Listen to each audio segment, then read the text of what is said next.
ni saa 5:15 usiku hapa Dar es Salaam, na hawa maaskofu wamefika hapa usiku sasa hivi kwa sababu ya taharuki iliyotokea, kwamba tunaona hapo polisi wamekuja kuzunguka kanisa la Ufufuo na Uzima hapo Ubungo, na maaskofu hao wamekuja haraka kukimbia kuja kusikiliza ni nini kinachoendelea.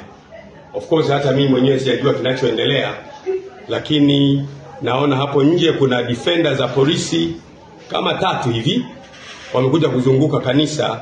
Hatujajua nini kinaendelea. Kwa hiyo tunataka maaskofu wenzetu wote na wachungaji wetu wote na waumini wetu wote mjue kwamba usiku huu saa 5 sasa hivi tarehe ngapi leo?